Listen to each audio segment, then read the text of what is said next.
रमशा तेजी से वॉशरूम का दरवाज़ा बंद करके उस अलमारी से किट निकालने लगी। उसके हाथ कांप रहे थे और उसका चेहरा सफ़ेद हो रहा था। सांस भी वो ज़ोर ज़ोर से ले रही थी, जैसे शायद ऑक्सीजन की कमी हो गई थी। उससे कांपने में शिद्दत आ गई। ऐसा लगा वो 2 मिनट में गिर जाएगी। बड़ी ही तेज़ी से उससे किट से रेज़र निकाला और अपने बाजू के बटन खोलकर बाजू फोल्ड किए। तब की साइड पे बैठकर उससे गहरा सांस लिया। एकदम से आंखों के सामने वो लम्हा गुजरा जब खुदात का दोस्त और उसकी फैमिली खुदात से मिलने सिकंदर के घर आए थे।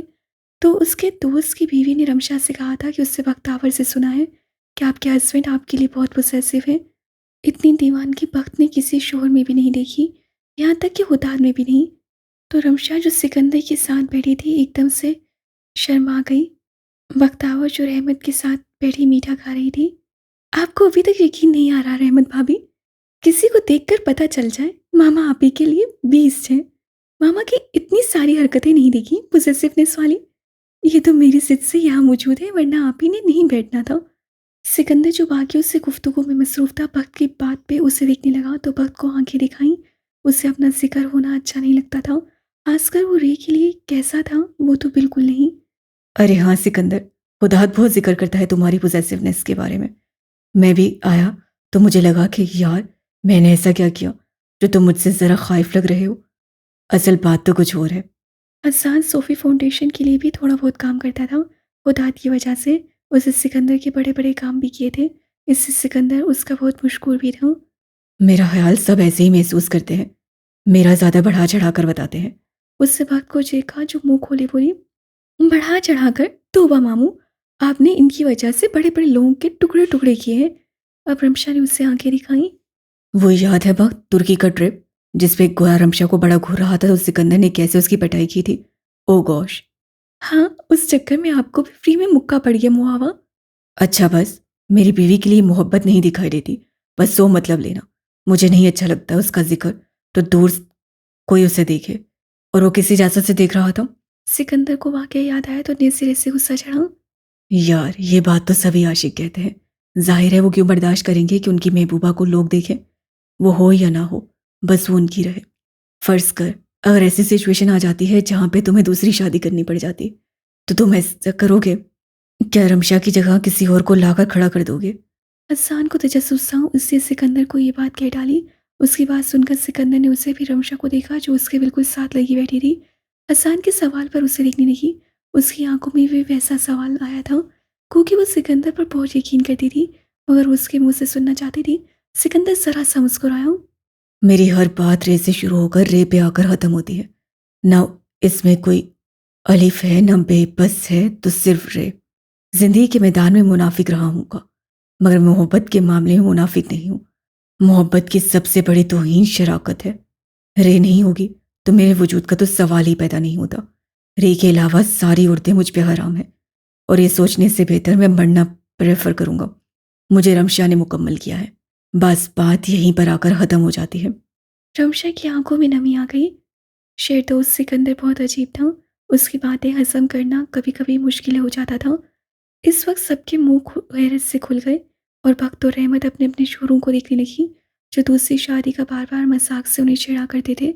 और ये आदमी है जो मजाक में भी ये बात करना तौहीन समझता था। रमशा ने अपने जख्मी बाजू देखे जो उससे बहुत बार अपनी सांसों को बहाल करने के लिए काटे थे। रेसर को अपनी साफ जिल्द पे रखकर उससे सोच दिया। उसके बाद होंठों को दबाकर उससे अपना सारा गम गुस्सा अपनी जिल्द पर निकाला और खून की तेज बूंदें जमीन पे गिरने लगी। जलन की लहरें उसके वजूद में दौड़ी तो उसे लगा दर्द ने उसके सुन होते वजूद को दोबारा जिंदा कर दिया है। पहली हरकत उससे ये 2.5 माह पहले की थी। वो पहले सजदे में रहा करती थी, दिन रात रब के सामने छुप कर रोती रहती थी। सिकंदर की वापसी, सिकंदर की सलामती की दुआ के लिए उसका जिस्म थक जाता था, मगर उसकी जुबान नहीं थकती थी। एक दिन तो उससे घंटों अपना सर नहीं उठाया। तो उदार ने जब देखा तो तेजी से उठाया। तुम पागल हो जाओगी रमशा। अगर तुम्हारी दुआ कबूल ना हुई तो तुम मार दोगी खुद को। रमशा उठो। रमशा खुदा की ज़बरदस्ती उठाने पर दोबारा सजदे में चली गई, मगर सर नहीं उठाएगी। तब तक नहीं उठाएगी जब तक सिकंदर वापस नहीं आ जाता। खुदा बेबसी से घुटने के बल बैठा उसे देखने लगा, जो खुदा से हम कलाम थी। उसे सजदों में गए कितने घंटे हो गए थे उसे खुद अंदाज़ा नहीं था। रमशा प्लीज। उससे रमशा के दोबारा कंधे थामे और ज़बरदस्ती उठाकर अपने साथ लगाए खींच लिया। बस बहुत हो गया। जबकि वो मचलने लगी, जैसे उसकी अब आदत ख़राब कर दी। मामू प्लीज़ प्लीज़ अल्लाह को राज़ी करने दे, अल्लाह बहुत नाराज़ है मुझसे। वो नाराज़ नहीं मिशी। उदान ने जोर देते हुए उसे मज़ीद हिलने से रोका। मैं पहले बोलती नहीं थी, मेरी खामोश दुआओं को वो कबूल कर लेते थे, और अब जबकि जबकि मेरे मुंह में ज़ुबान आ गई है और मैं उसे बार-बार कह रही हूँ कि मेरा दूध लुटा दे, तो वो सुन ही नहीं रहे। मैं क्या करूँ मामू? अल्लाह को कैसे राज़ी करूँ बताएँ ना? तुम सब्र करो मिशी। ये तो दुनिया की मुश्किल बात कह दी। दाऊद के बगैर सब्र। उसे सब्र करने की कोशिश की और वो उस दिन उठकर बेड पे बैठी रही। उस सिकंदर के बारे में नहीं सोचेगी। हाँ, वो खामोशी से उसका इंतज़ार करेगी, वो सब्र करेगी।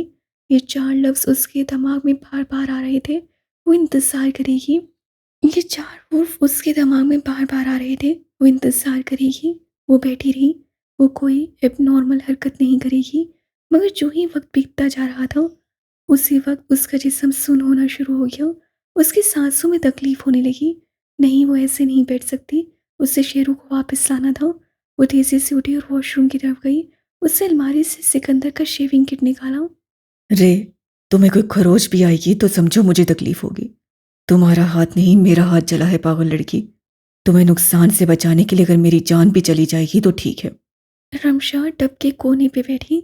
उससे कांपते हाथों से रेज़र निकाला और अपने बाजू पीछे किए। उसे सिकंदर को लाना था। वो उसकी तकलीफ में भागा चला आएगा। वो नहीं देख सकेगा उसको तकलीफ में। रमशा ने पसीने भरे हाथों से जिल को रेज़र से चीरना शुरू कर दिया। खून की बूंदें फिर उसकी कटी जिल्द से बाहर आने लगी। वो दिन है और आज का दिन। रमशा खुद को तकलीफ देने लगी। पहले सिकंदर को बुलाने के लिए ऐसा करती थी, अब ये उसकी एडिक्शन बन गई। खुद को तकलीफ दिए बगैर उसे लगता था वो मर जाएगी। अभी वो अपना काम करके बाहर आई थी तो नीचे खुदात के शोर पे पहुंचूंगी। वो तेजी से दरवाज़ा खोलकर बाहर आई और नीचे आकर उसे एकदम जो बात लगी, वो उसके पैरों तले से ज़मीन निकाल चुकी थी। इरहा कहीं चली गई थी। तुम ढूंढ कर ले आओ उसे फिर। और वो वाक़ई ढूँढने निकल पड़ी। इरहा बैकयार्ड की सीढ़ी गई थी। वहाँ उस तरफ कोई दरवाज़ा नहीं था और कोई स्लाइडिंग डोर पूरा मुकम्मल बंद करना भूल गया था। इरु बाहर आई और इर्द-गिर्द देखने लगी कि कोई उससे रोक ना ले। जब कोई ना मिला तो बस मैडम जी निकल पड़ी पापा को ढूँढने। पापा, पापा, me Iru will find you. मम्मी सेड मम्मी आएँगी पापा। वो स्ट्रीट में चलती इर्द-गिर्द घरों में देखती ऊँची आवाज़ से पापा को पुकारने लगी। पापा! उसे दोनों हाथ पकड़े नन्ही सी गर्दन कभी दाएं तो कभी बाएं देख रही थी। पापा, मी इरू अलोन सेड। पापा, मी इरू कॉलिंग यू पापा। नो, मी फाइंड यू पापा। मैं आपको ढूंढ लूंगी पापा। चलते चलते वो सीधा मेन पार्क की तरफ आ गई, जो उनके घर से 4 मिनट के फासले पर था। उससे देखा वहाँ पर बच्चे वगैरह खेल रहे थे। वीकेंड था, तभी काफ़ी बच्चे दिखाई दिए। इरा उन सबको देखने लगी। फिर उससे देखा एक लड़का ऐनक पहने फुटबॉल को किक मारे उस तरफ आने लगा। उसके पीछे एक और बच्चा शोर कर रहा था। इरा चलते हुए पार्क के अंदर घुसी। बाल सीधा उसके करीब आई। उससे देखा तो मुस्कुराकर उससे बॉल को किक मारी। बॉल अब उस तरफ जाकर इलान के करीब आ गई, जिसे उससे पैरों से रोका। उससे देखा एक छोटी सी क्यूट सी घुंघराले बालों वाली लड़की, जो ब्लू स्वेटर फ्रॉक और ब्लैक टाइट्स में उस तरफ देख रही थी। अरे, तुमने तो बड़ी अच्छी किक मारी है। तुम फुटबॉल खेलती हो? इरा ने उस लड़की को देखा तो फिर सही हिलाया। या me like me Nana play with me. अच्छा, मैं जरा किक मारता हूँ, आप मारना। इरा तो उसके कहने पर पुरजोश हो गई। ओके। इलान ने बॉल उसकी तरफ आहिस्ते से पहुंचाई। ईरा ने जोर लगाकर किक मारी। बॉल अलबत्ता दूसरे समेत चली गई। वाह यार, आपका नाम क्या है? इलान आगे आया। ग्रे स्पोर्ट्स शर्ट और ब्लू जीन्स में वो अच्छा लग रहा था। ईरा ने हाथ आगे किया। मी इरू जूनी भा। इलान ने मुस्कुराकर उसका हाथ थाम कर हिलाया। नाइस टू मीट यू रू। मैं ऐलान। आप कहाँ रहती हैं? उदी। उसने इशारे से उस समेत बताया कि उसका घर है। अच्छा, आप उस जगह रहती हो? कितने साल की हो? Me too. यू? 9। तो फुटबॉल खेलना पसंद है कि कोई और game? No, I nice but me here no play. Me fine पापा। पापा? आप अपने पापा को ढूंढ रही हो? इरा ने जोर से सर हिलाया। या you know me know fine him. Me said mummy said. यहीं कहीं होंगे आपके पापा। कैसे दिखते हैं? मी ही भा। मी जूनी भा। भा? इलान, ये किसके साथ बातें करने लग गए? ओह, ये तो बच्ची है। एक नीली आंखों वाला लड़का उस तरफ आया तो उससे देखा एक छोटी सी बच्ची खड़ी इलान को देख रही थी। फिर एकदम गौर करने पे उसे पहचान गया। अरे ये तो कापू की बेटी है। बराक यार, ये बेबी बड़ी फिट है, इतनी छोटी सी है, मगर इसने इतनी अच्छी किक मारी थी, मैं इम्प्रेस हो गया। इरू राइट। पापा घर में या किसी काम से निकले होंगे, आप घर में इंतजार करती। इलान, बराक ने उसका बाजू पकड़ा और उसके कान में बोला। ये कापू की बेटी है। अब इलान की आंखें हैरत से फैल गईं। वो गौर से इरा को देखने लगा। यू नो पापा, मी फाइंड हिम। ही कौन? कापू किडनैप है और शायद ये उन्हें ढूंढने निकली है। वैसे यार, इतनी छोटी सी बच्ची निकल आई। बराक बोलते हुए उसे देखने लगा जो उन्हें गौर से देख रही थी। आपका नाम क्या है? इरू। आड़ू? ये कैसा नाम है? इरा ने घूरा। इरू, नो आरू। बराक यार, इसके साथ खेलते हैं जब तक बाकी सारे नहीं आते। क्या हो गया है? एक बेबी को खिलाएंगे। ये अमीरा से जरा ही बड़ी होगी। Me no baby, me 2 year, me big girl, but me no play, me find पापा। You help me. इरहा, किसी की ऊंची आवाज से मुड़े उससे देखा एक लंबा चौड़ा आदमी जिससे खुले गीले बाल कंधे को छू रहे थे। वो बिना सर कपड़ों के भागते हुए आ रहा था। ओ नाना, ही टेक मी, ही टेक मी, मी फाइंड पापा। हीरा नाना को देखकर तेजी से उस तरफ भागी। बराक और इलान हैरत से उसे देखने लगे। इरहा, उदात पहाड़ के अंदर दाखिल हुआ। ये इतने हैंडसम इसके नाना है। हमारे नाना तो अब्बू तो काफी बूढ़े थे। यार, ये तो कोई हॉलीवुड मूवी के हीरो लग रहे हैं। रुक जाओ यंग लेडी। उदात ने फुर्ती से इरा को पकड़ा। नो, मी फाइंड ही पापा, मी इरू don't want to. Nana leave me, नाना। मार पड़ेगी रू, ऐसे मुंह उठाकर निकल जाती हो। कहा था ना, काम करो अपना, समझ नहीं आती। नो नाना, डाउन, मी फाइंड पापा, पापा। मगर खुदात अनसुनी करता उससे लेकर चलने लगा। ईरा ने इलान और बराक को देखा तो बोली, हेल्प मी डाउन, मी गो पापा, डाउन नाना, मी जूनी भा नाना। इलान उनके पीछे चल पड़ा। बराक ने उसे देखा तो बोला, ओए, कहाँ जा रहा है? अंकल। खुदात मुड़ा तो उस बच्चे को देखकर चौंका। अरे लाना, आप डाउन नाना, नाना। चुप ही रहो। आपको मेरा नाम कैसे पता अंकल? इलान को हैरत हुई। आप भूल गए, 1 महीने पहले हम मिले थे। मुस्तफ़ा आसिफ से मिलने आया था। अरे हाँ, आप तो वो वन आई मैन हो। आप तो स्विट्जरलैंड में नहीं रहते थे? बराक तेजी से उसकी तरफ आया था। हाँ, और तुम बराक हो। सॉरी, इस शरारती लड़की की वजह से तुम लोगों पे ध्यान न दे सका। तो ये आपकी नवासी है? इस वक्त मुसीबत की टोली है। इरहा, अब आपको मैं कहीं नहीं लेकर जाऊंगा। नो, मी डाउन, मी वॉन्ट पापा। इरा सीने पे बाजू लपेटे बोली। अब पापा नहीं आएंगे, समझी? अंकल, अगर ये खेलना चाहती है तो हमारे साथ खेल सकती है ना इरहा? ये खेलने नहीं, बेवकूफ़ वाली हरकतें करने आई थी। खैर, फिर मिलते हैं, इसका दिमाग टिकाने लगाता हूँ। नो, मी डाउन, मी वाना प्ले। मगर खुदात अनसुनी करता उससे लेकर चल पड़ा। इरहा, ये तो कापू की बेटी है, वैसे बड़ी स्पॉइल्ड ब्रेट है। इलान उस बच्ची को देखने लगा। इरहा, वैसे क्यूट है। क्या बोला? इलान एकदम गड़बड़ा गया। यार, वैसे काफ़ी स्मार्ट थी। हाँ, तुम्हें तो अपने जैसे अच्छे लगते हैं, मगर तुम इतने चिड़े हुए नहीं हो। यार, बातें इसकी मज़े की थी। वैसे इसे खेलने के लिए बुलाएंगे। और ऐसा ही हुआ था रात को जब जावेद उससे लेकर आया था, क्योंकि खुदात से उससे और रमशा के साथ सबको पूरी तरह डांट पड़ी थी। अगर अब सिकंदर के पीछे एक दूसरे से तुम लोग लड़े तो मैं छोड़ूंगा नहीं। खासकर तुम रमशा। खबरदार, तुमने इरा से ऊंची आवाज में बात की फिर मुझे डील करने के लिए तैयार रहना, क्योंकि अब वो बचाने नहीं आएगा। और यूं रंग लेडी, इस घर से खुद बाहर निकली तो पापा को भूल जाओ। एलेक्स, इस पे नजर रखने के लिए तुम्हें यहाँ लाए हैं, सैर और तफरी के लिए नहीं आए हो। इरा बिल्कुल रोने वाली हो गई तो खुदात उसे नजरअंदाज करता चला गया। रमशा ने वीरा को मनाना चाहा। इरा माँ से नाराज हो गई। फिर जावेद उससे बहलाने पार्क ले आया। वहाँ पे इलान अपनी बुक भूल गया था, उसे ही लेने आया था। मगर वहाँ देखा इरा बेंच पे जावेद के साथ बैठी रो रही थी। मी नो फाइंड नाना, पापा my friend, he love me, he left me alone, me Iru alone, no talk me go find नाना एंगी, यू हेल्प चाई, मी अलोन, इरू अलोन। अरे जूनियर भा, रोए तो नहीं? इलान से रहा नहीं गया तो चलाया। हेलो रिया, इरा और जावेद चौंक कर उसे देखने लगे। ओह, यू फाइन पापा। इरा इलान को देखकर पहचान गई तो रोना भूलकर उससे पूछने लगी। हेलो, आप एलान मुस्तफ़ा हो? जी, आप जावेद सर, काबो के फ्रेंड? जावेद ने सर हिलाया। ओह, यू नो चाय। इरा हैरत से देखने लगी। हाँ, आए थे हमारे घर। इरा, आप इस झूले में बैठोगी? जूनियर भाई, आपने खेलना है। जावेद उसका दिल बहलाने के लिए इलान की बात से इत्तेफाक किया। या मी बो, मी प्ले विद यू। इरा अब उतरने लगी। आ जाओ फिर, मैं देख रहा हूँ, आराम से खेल लो। You name? अरे भूल गई या मैं बताना भूल गया? मी नोट नो। मैं एलान। इलवान। एलान। और आप रया? मी नो रया। मी इरू। मगर इरो से ज़्यादा रया अच्छा नाम है। ओके, मी रया। इलान मुस्कुरा उठा। तो आपके पापा वहाँ हैं? इरा बाप के जिक्र पे खुश होगी और फिर झूले की तरफ बढ़ते हुए अपने पापा का बताने लगी। वो स्कूल से निकल कर गाड़ी में आकर बैठी थी। उसकी नज़र सामने वाले प्रोस्पेक्टस की तरफ गई, जिससे नसें हटाती वो गाड़ी स्टार्ट करने लगी।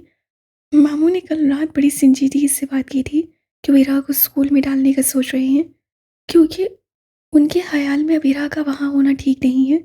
वो बहुत तेज़ है और कुछ उसकी हरकतें भी काफ़ी खतरनाक होती जा रही हैं, जो कम से कम उसकी जितनी और उससे छोटे बच्चों के लिए ठीक नहीं है। रमशा को बहुत ज़्यादा शर्मिंदगी हुई जब वो नॉर्मल मूड में होती तो घर का माहौल और सबके रवैयों को देखकर उसका दिल करता ज़मीन की गहराइयों में घुस जाए। सिकंदर के जाने के बाद सब कुछ तहस नहस हो गया था। इरा को बार बार अपने करीब लाने की कोशिश के बावजूद वो उसे फिर झटक देती थी। इरा माँ से बेहद प्यार करती थी, तभी माँ से दूर नहीं हो पाती थी। मगर जितनी बार रमशा ने उसे नाराज़ किया था, उतनी बार इरा की हरकतें अजीब होती जा रही थीं। उस दिन जब रमशा की बुरी तरह डांटने, बल्कि वो तो उसे मारने भी लगी थी, तो कैसे इरा घर से भाग गई थी अपने बाप को ढूंढने। वो तो जब खुदात ने उसे खरी खरी सुनाई तो बस उसके तपते वजूद पे ठंडा पानी आ गिरा। अभी भी वो कुछ दिनों से हिस्टेरिक नहीं हो रही थी। हाँ, खुद को जख्मी करना उससे नहीं छोड़ा था, लेकिन उसकी वजह से वो ज़रा नॉर्मल होती थी। वरना अगर एक दिन भी गुजर जाए खुद को नुकसान पहुंचाए बगैर, तो आखिरी नतीजा उसका हिस्टेरिक होना ही निकलता था। आज वो निकली थी ताकि इरा के स्कूल का पता लगा सके और साथ ही उससे इरा को पिक भी करना था, क्योंकि मामू ने बख्तावर के साथ किसी हॉस्पिटल विजिट पे जाना था। मामू कितने लगे हैं, कम से कम वक्त उनके पास तो है, जबकि सिकंदर सिकंदर का तो दूर दूर तक कोई नामो निशान ही नहीं। सिकंदर का सोचते हुए उसे फिर सांस रुकती महसूस हुई। उससे खुद को झटका, लेकिन एकदम उसे कुछ याद आया। हन्नान की आपी की आमद थी आज उनके घर। सिकंदर ने आपी को इनवाइट किया था कि वो हन्नान की बजाय सीधा उनके घर आए। हन्नान को इतराज़ था, मगर वहाँ सुननी किसने थी। आपी भी चूंकि हन्नान से अभी तक नाराज़ थी, इसलिए उन्होंने अपनी फैमिली समेत सिकंदर के घर आने का फैसला किया। वैसे भी वो रमशा और इरा से मिलना चाहती थी, तो रायना से उन्हें कोई दिलचस्पी नहीं थी। मुझे समझ नहीं आती, जिस वजह से आप भी दूरे और मुझसे नाराज़ हैं, उस वजह की जड़ ही तुम हो।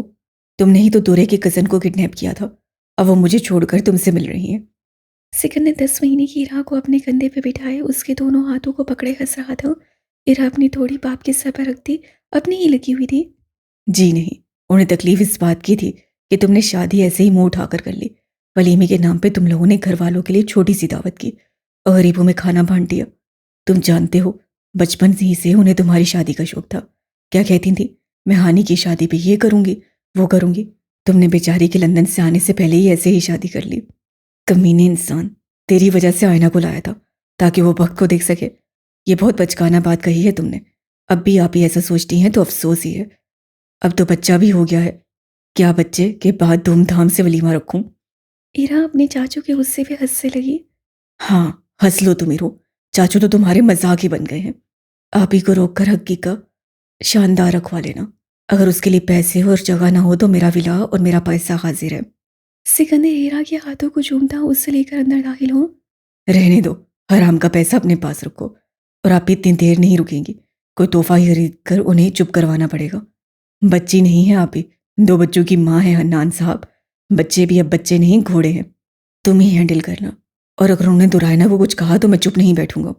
जब से सुना है मुर्तज़ा आने लगा है, तब से तो बड़े पोसेसिव हो गए हो। हाँ, तुम तो जैसे हो ही नहीं। अब बार का क्या सीन है? कब तक हमारी भाभी साहिबा कैद में रहेंगी? मत पूछो, घंटों बहस हुई, सुन ही नहीं रही। कहती है हीरो के बाल काटते वक्त वो साथ होगी। मैं क्या पागल हूं? तो सुन ले देना, किसी लेडी हेयर ड्रेसर से काम करवा लेते। हरगिज़ नहीं। जानते हो ना, वो इरा के कान काटने लगी थी, कैसे रोई थी मेरी जान। मैं कोई रिस्क नहीं लूंगा। तुम्हारी बेटी भी तुम्हारी तरह है भाई साहब, एक जगह टिक कर सर नहीं रखती। जरा सा कट ही लगा था। बिल्कुल नहीं, एक हराश भी मेरी ईरू को नहीं आएगी। अच्छा, मुझे भी दो, कभी इसे उठाने नहीं देते। ईरू, चाचू के पास जाना है। पापा, पापा, ई ओ नो ओ पी ना, क्या बोली जा रही थी ये मोटी सी डॉल। हाँ माना, पापा की फैन हो, लेकिन हम भी तो तुमसे प्यार करते हैं। लाओ दो मेरी गुड़िया। अनान ने कहते हुए इरा को उठाया और उससे गाल पे प्यार किया। इरा चाचू को घूरी देने लगी और बाप को देखने लगी। सिकंदर ने प्यार से इरा को देखा। बाबा की जान, अभी आते हैं। जरा तुम्हारी मम्मी को देखो, क्या इंतजाम कर रही हैं। तुम कमरे में चले जाओ भाभी के पास। नहीं, उसे सोने दो। मैं और इरा लॉन्ज में जा रहे हैं। वो सीधा किचन में गया। देखा रमशा डिनर की तैयारी में लगी हुई थी। सारी तैयारियां तो रात को ही उससे काम करने वालों से करवा ली थी। आधी डिशेस उन्होंने बनाई और आधी की रमशा ने जिम्मेदारी ली। सिकंदर को तो एतराज था कि वो कुछ ना करे, लेकिन सामने भी उसकी बीवी थी, उससे लाजमी कुछ बनाना था। वो पहले दरवाजे के साथ खड़ा उसे देखता रहा, जो पूरे सादा शलवार कमीज में मलबूस प्रिंटेड दुपट्टा सामने चेयर पे रखे, बालों का ढीला जूड़ा बनाए आंटी में चमचा चला रही थी। तो दूसरी तरफ चावल दम पे दिए हुए थे। दो चूल्हे चल रहे थे, जबकि तीसरे में मीठा बनाने के लिए चूल्हा चलाने लगी। सिकंदर को कुछ नर्वस सी लग रही थी। जानता था वो सिकंदर और हन्नान की आपा को इम्प्रेस करना चाहती थी। उसे डर था कहीं आईना के साथ उसको भी सुनने को ना मिले। एक तो सिकंदर को भी पता नहीं क्या पड़ी थी कि अचानक ही उन्हें सीधा अपने घर बुला लिया। कुछ तो तैयारियां कर दी। हालांकि आधे से ज़्यादा काम सिकंदर ने संभाल लिए थे, मगर वो औरत ही क्या जो जरा से काम को बेहतरीन करने में हल्का ना हो। जो भी बात हो, जितने भी बड़े घर की क्यों ना हो, जब मेहमान आना होता है तो अपना 100% देने में लग जाती है और चाहती है कि सारा काम उन्हीं के जरिए हो। वो चलते हुए उसके पीछे आया। रमशा झुककर दराज से चमचा निकाल रही थी। जब सीधी हुई तो किसी के मजबूत बाजू अपने गिर महसूस करके एक सेकंड तो घबरा गई। दूसरे पर सिकंदर की खुशबू महसूस करते वो बोली, दाऊद क्या कर रहे हैं। उसे सिकंदर की मुस्कुराहट महसूस की, जो अपनी नाक उसके कानों की लो के साथ टिकाए बोला, देख रहा हूं कि मेरी रे इतना काम कर रही है, वो भी किसी और के लिए। बस दिल को कुछ हो रहा है। दिल को छोड़े, इधर मुझे कुछ हो रहा है। पता नहीं खाना सही से बन रहा है कि नहीं। मुझे लगता है बिरयानी में मिर्चें ज़्यादा हैं, ऊपर से इस हांडी में भी नमक कम लग रहा है। डर डर कर 2 चम्मच डाले हैं, फिर भी जायका नहीं आ रहा। पता नहीं क्या इंप्रेशन पड़ेगा आपकी बीवी का कि उसे खाना ही नहीं बनाना आता। उसे सिकंदर से अपना आप छुड़वाया नहीं था। जानती थी कि उसे अच्छा नहीं लगता। वो मजीद अपनी गिरफ्त मजबूत कर लेगा। परफेक्ट होगा रे, तुम ख्वाह डर रही हो। ऊपर से मुझे इस बात की प्रॉब्लम हो रही है कि वो तो तुम्हारे हाथ के बने खानों की दीवानी हो जाएंगी और तुम्हारी तारीफें करेंगी, जो कि मुझे खुशी तो होगी, मगर मेरे अलावा कोई और तुम्हारी और तुम्हारे कारनामों के दीवाने हो, ये तो मुझे बिल्कुल बर्दाश्त से बाहर है। दाऊद, मैं परेशान हो रही हूँ, आपको अपनी पड़ी है। हटे, मुझे काम करने दे। और आप क्या कर रहे हैं? हन्नान भाई कहाँ गए? उससे हाथ सब्जी की प्लेट की तरफ बढ़ाए और सिकंदर की बाजू अपने आप से हटाना चाहे, मगर सिकंदर ने उसे पकड़े रखा और एक हाथ से प्लेट उठाकर उसे दी। छोड़ूंगा तो बिल्कुल नहीं। भाई, मुझे इग्नोर करके तुम उन सब गैरों के लिए खाना बना रही हो, इतनी तवज्जो दे रही हो। तुम्हारे हर एहसास, हर परेशानी, हर सोच मेरे से मुंसलिक होनी चाहिए। जब कह रहा हूं ना, मेरी पसंद मैटर करती है, तो बस, एक तो कहा था सबको काम करने दो और बस मुझे तवज्जो दो, लेकिन नहीं, करनी तो तुमने अपनी ही है। तब करो काम, मगर मैं छोड़ने नहीं वाला। वो बोलते हुए उसके गाल को चूमने लगा। रमशा घबरा गई। दाऊद छोड़े, ये रोमांस का वक्त नहीं है, कोई आ जाएगा। जिस किचन में तुम काम कर रही हो, तुम्हें लगता है कोई आएगा? उन्हें अपनी जिंदगी प्यारी है। उसके गर्दन पे प्यार की मोहरें छोड़ने लगा। दाऊद, मैं ऑलरेडी परेशान हूँ, आपके रिश्तेदारों के लिए तैयारी कर रही हूँ। ठहरे, मैं हन्नान भाई को आवाज़ देती हूँ। खबरदार, वो उससे अपनी तरफ घुमाते हुए बोला। वो अंदर आएगा तो उसे गोली मार दूंगा। वो मेरी बीवी का ये रूप नहीं देख सकता। रमशा ने उससे आंखें दिखाई। हाँ हूँ पोसेसिव, क्या कर लोगी? मैं जो करूँगी वो आपको बाद में बताऊंगी। इस वक्त मेरे किचन से निकले। आपका वो बार्बर नहीं आया अभी तक। सिकंदर ने एक बार फिर उसको अपने करीब किया। रे, तुम मुझे नहीं निकाल सकती। रमशा मुस्कुराई, ऊंचा होकर उससे बेहद करीब हो गई। सिकंदर भी मुस्कुराते हुए ये फासला मिटाने लगा कि रमशा ने उसके मुंह पे हाथ रखा। हन्नान भाई, दाऊद। लेकिन सिकंदर ने फुर्ती से गुस्से के मारे उसकी बोलती बंद की और उसके बालों को जरा खींचकर वो पीछे होते बोला, डोंट टेस्ट मी रे। उसके साथ एक बार फिर गुस्सा ही करके मुस्कुराते हुए बोला। शाम को ट्रेम्पल होने के लिए तैयार रहना फिर। रमशा ने मुस्कुराहट दबाते हुए उसको बाजू पे मारा। मैं वो लाल ड्रेस पहनूंगी, लॉन वाला। Don't you dare. वो मुड़ते हुए उसे देखते हुए उसे आंखों से वार्निंग देने लगा, जिस दिन पहली बार उस ट्रायल रूम में दी थी। और वो धमकी देता लहजा। फौरन का मतलब फौरन। आई डेयर यू सिकंदर हदीद कि आज आप ट्रेम्पल नहीं करेंगे। वो मुस्कुराया, वो एक कातलाना मुस्कान थी। और अमशा, सिकंदर, ये काम करने से मुझे कोई रोक नहीं सकता। सर, जूनियर भा के बाल काटने के लिए बार बार आ गया है। बाहर से जावेद की आवाज़ आई तो रमशा तेजी से दुपट्टा उठाकर उसके पीछे आने लगी, तो सिकंदर ने तेजी से बाहर निकलकर दरवाज़ा बंद कर दिया। रमशा ने गुस्से से दरवाजे पे जोर से हाथ मारा और सिकंदर ने शीशे से मुस्कुराते हुए उसे आई लव यू कहा। रमशा ने गाड़ी हुदाद के हॉस्पिटल की पार्किंग एरिया में आहिस्ता से पार्क की। एकदम वो होश में आई थी। उन लम्हों को दिमाग में सोचते बार बार उसके चेहरे पे मुस्कुराहट आई थी। कैसे सिकंदर का चेहरा संगीन होता जा रहा था जब पापा के शोर ने उसके बनाए के खाने की तारीफ की। कैसे डेड स्टेयर दे रहा था। कैसे बार बार बीच में वो कुछ कहने लगता तो हन्नान बीच में टोक देता। वो हन्नान और आपा की वजह से रुका हुआ था, वरना उसी बात पे बेचारे शफीक भाई आईसीयू में होते। वजह क्या होती? बस वहाँ की बीवी के बनाए के खाने और तौर तरीके की तारीफ की थी। बाद में आयना ने बताया था कि सिकंदर ने आपा को एक अदर लेक्चर भी दिया था। और वो लेक्चर क्या था वो सिकंदर ने बताया ही नहीं। कल एक रशियन टाइकून ने मेरे साथ फ्लर्ट करने की कोशिश की। अब कहाँ हैं आप? कहाँ गई पोसेसिवनेस? आप तो हर चीज़ के खबर रखते हैं। अब इतनी बेखबरी क्यों? आपको तो हर खतरे का एहसास हो जाता था तो कैसे मुझे घेरे में ले लिया करते थे। अब क्यों नहीं आते? क्यों नहीं आ जाते? मैं तरस गई हूँ उस आगोश के लिए। मैं तरस गई हूँ उस मोहब्बत के लिए जो मुझ पर निछावर करते हुए आप नहीं थकते थे। वो दिल में तौस से मुखातिब होती उतरी और इरा के डे केयर सेंटर की तरफ बढ़ी। इरा का वेटिंग रूम में इंतज़ार करने लगी। उसके बाद ग्रे स्वेटर फ्रॉक और ब्लैक टॉप में इरा उस तरफ आई तो माँ को देखकर पहले हैर सदा रह गई और फिर भागते हुए माँ के पास आई। मम्मी यू हेयर मी मम्मी। रमशा नीचे झुककर उससे उठाती प्यार करने लगी। मेरी जान। रमशा ने जोर से उससे भींचते प्यार किया। मम्मी यू हेयर। हाँ, मैं अपनी हीरो को लेने आई हूँ। क्या हुआ, अच्छा नहीं लगा? No me happy. Me hero like it. They say me no है मम्मी। Come me show you. Me है मम्मी। रमशा को उसकी बात पे रोना आया। कितना नजरअंदाज करती थी अपनी बेटी को। शेरू चला गया तो शेरू ने इरा को माँ की मोहब्बत से महरूम करवाने की कोशिश की। सिकंदर हतीर इतने पोसेसिव थे कि जाने के साथ ही मेरे तमाम एहसासात अपने साथ ले गए। ठीक कहते थे आप, मेरे तमाम एहसासात आपसे जुड़े थे। इरू का हेयर स्टाइल चेंज करवाना था और मम्मी ने आपके स्कूल का पता करवाया है। वो आपका पार्क वाला फ्रेंड नहीं है, एली। उसकी मम्मी ने स्कूल बताया। अब एली से स्कूल जाओगी? इरा ने गौर से माँ की बात सुनी और माँ के बाल पकड़े बोली, बट मम्मी, नाना मेड माई हेयर न्यू स्टाइली। मम्मी इरू हेट कटी मी एयर कटी। पापा टोल मी कटी एयर। उससे कान पे हाथ रख के रमशा हंस पड़ी। तुम्हारे पापा भी ना सही कान भर के गए हैं। Mummy me know fully air. Me how पापा फुली। मम्मी मेरे कान तो कोई नहीं भरे, खाली तो है, पापा कैसे भर दिए। आओ देर नहीं करते, अपॉइंटमेंट लिए इरू के बैंग्स लाते हैं। नो मी बैंग्स। मी वॉन्ट बॉय हेयर लाइक पापा। उससे पीछे से अपने घुंघराले बालों को पकड़कर माँ को बताया।